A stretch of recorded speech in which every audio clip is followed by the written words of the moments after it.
नमस्कार माझ्या मेष राशीच्या भावांनो आणि बहिणींनो. पुढील 72 तास म्हणजेच येणारे 3 दिवस तुमच्या आयुष्यात एक फार मोठे वादळ घेऊन येत आहेत, की तुम्हाला यशाच्या शिखरावर पोहोचवणार आहेत. ज्योतिषशास्त्राच्या अत्यंत गुप्त आणि सखोल गणितानुसार तुमच्या कुंडलीत आणि गोचरामध्ये असे काही मोठे फेरबदल होत आहेत, जे शतकातून एकदाच होतात. पण सावधान, या 3 दिवसात तुमच्या पाठीत खंजीर खुपसला जाण्याची दाट शक्यता आहे. होय, तुम्ही अगदी बरोबर ऐकलेत.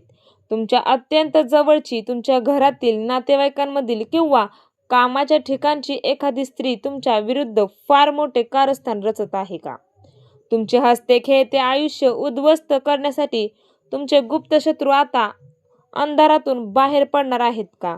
या सर्व प्रश्नांची उत्तरे आजच्या या व्हिडिओमध्ये अत्यंत पुराव्यासहित आणि ज्योतिषशास्त्राच्या सिद्धांतानुसार मी तुम्हाला देणार आहे. हा व्हिडिओ सामान्य राशी भविष्यासारखा नाही. यामध्ये आपण मेष राशीच्या नवमांश कुंडली, चंद्रगोचर, अष्टम भाव आणि राहू केतूच्या प्रभावाचे असे विश्लेषण करणार आहोत, जे आजपर्यंत तुम्हाला कोणीही सांगितले नसेल. जर तुम्ही मेष राशीचे असाल तर हा व्हिडिओ अर्धवट सोडण्याची चूक अजिबात करू नका, कारण या व्हिडिओमधील एक एक मिनिट सुद्धा तुमच्या येणाऱ्या काळातील संकटांपासून तुमचा बचाव करू शकते. चला तर मग सविस्तर जाणून घेऊया मेष राशीच्या पुढील 3 दिवसाचे संपूर्ण कुंडली विश्लेषण. माझ्या मेष राशीच्या मित्रांनो, सर्वात आधी आपल्याला हे समजून घ्यावे लागेल की सध्या ब्रह्मांडात नेमकी काय हालचाल सुरू आहे. मेष राशीचा स्वामी हा मंगळ देव आहे. मंगळ हा अग्नितत्वाचा, ऊर्जेचा, धैर्याचा आणि आक्रमकतेचा कारक आहे. सध्याच्या गोचरामध्ये मंगळ ग्रहाची स्थिती तुमच्या राशीला प्रचंड ऊर्जा देत आहे. परंतु जेव्हा अति ऊर्जा मिळते तेव्हा माणसाचा स्वतःवरील ताबा सुटतो आणि नेमका याच गोष्टीचा फायदा तुमचे शत्रू घेतात. तर या 3 दिवसांमध्ये चंद्राचे भ्रमण तुमच्या कुंडलीतील अतिशय संवेदनशील भावातून होणार आहे. चंद्र हा मनाचा कारक आहे. जेव्हा चंद्र हा राहू किंवा केतूच्या नक्षत्रातून किंवा कुंडलीच्या 6व्या, 8व्या आणि 12व्या भावातून प्रवास करतो, तेव्हा मानवी मनावर अत्यंत नकारात्मक प्रभाव पडतो. ज्योतिषशास्त्रानुसार तुमच्या राशीच्या अष्टम भावात म्हणजेच मृत्यू, संकट आणि गुप्त गोष्टींच्या भावात ग्रहांची एक अशी युती बनत आहे, जी सरळ सरळ घातयोग किंवा विश्वासघाती योग दर्शवते. तर या काळात राहूची वक्र दृष्टी आणि शनीची 7.5 किंवा ढैया ज्याच्या कुंडलीत लागू आहे, यामुळे तुमच्या सभोवतालचे वातावरण अचानक बदलणार आहे.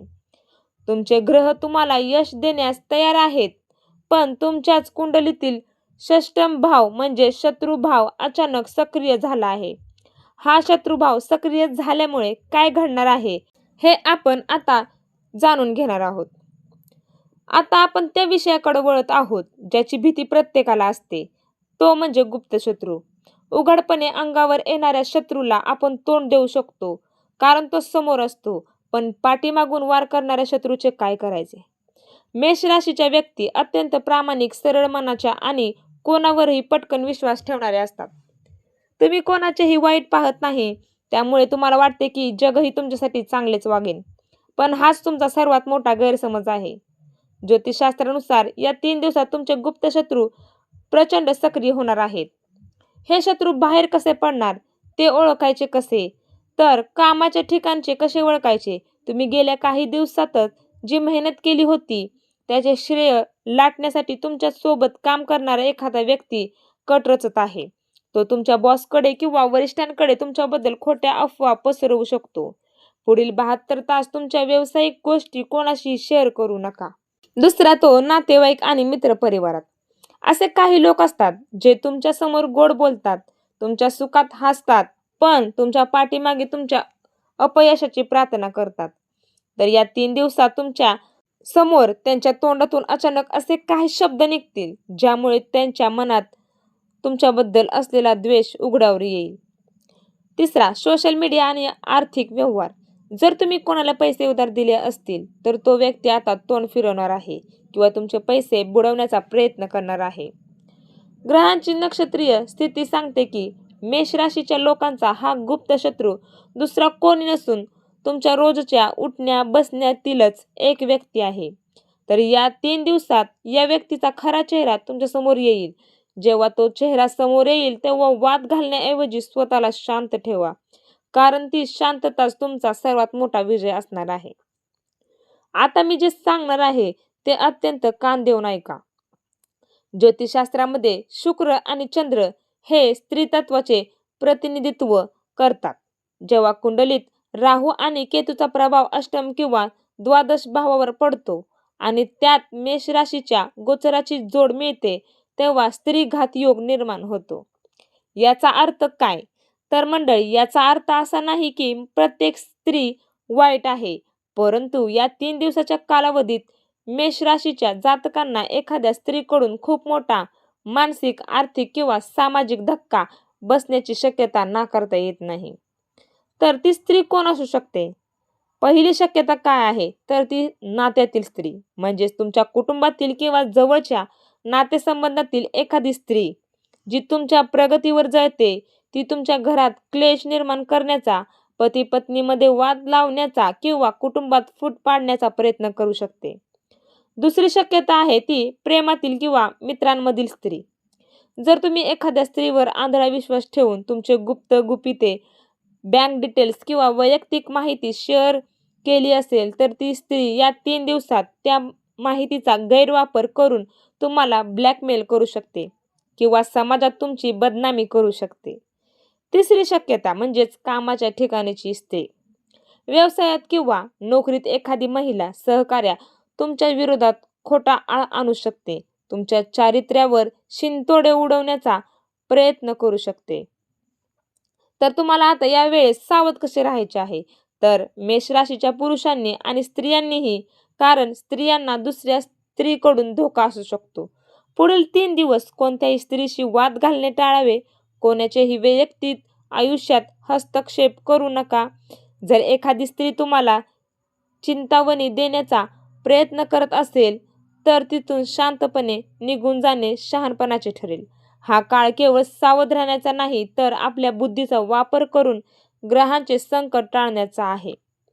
मित्रांनो, संकट जरी असले तरी ज्योतिषशास्त्र आपल्याला मार्गही दाखवतो. चला पाहूया हे 3 दिवस तुमच्यासाठी कसे विभागले आहेत. पहिला दिवस तो असणार आहे तुम्हाला मानसिक ताण आणि गुप्त हालचाली. पहिल्या दिवशी चंद्राचे नक्षत्र तुम्हाला प्रचंड अस्वस्थ करेल. तुम्हाला कारण नसताना भीती वाटेल, छातीत धडधड होईल किंवा रात्री झोप येणार नाही. याच दिवशी तुमचे शत्रू तुमच्या विरोधात पहिली चाल खेळतील. पैशांच्या बाबतीत हा दिवस अत्यंत संत राहील.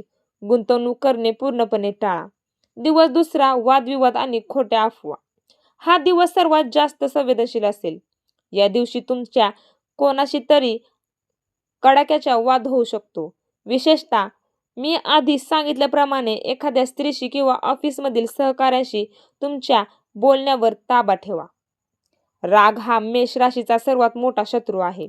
या दिवशी रागाच्या भरात घेतलेला एक चुकीचा निर्णय तुमचे मोठे आर्थिक नुकसान करू शकते. दिवस तिसरा, संकटातून सुटका आणि पर्दाफाश. हा दिवस मेष राशीसाठी टर्निंग पॉइंट ठरणार आहे.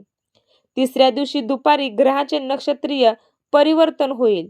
तुमच्यावरील आलेले संकट हळूहळू दूर होऊ लागेल. ज्या गुप्त शत्रूने तुमच्या पाठीमागे कारस्थान रचले होते, त्याचा पुरावा किंवा त्याचे नाव अचानक तुमच्या समोर येईल. म्हणजेच निसर्ग स्वतः तुम्हाला सत्य काय आहे ते दाखवून देईल. संध्याकाळपर्यंत तुम्हाला मानसिक शांतता सुद्धा लाभेल.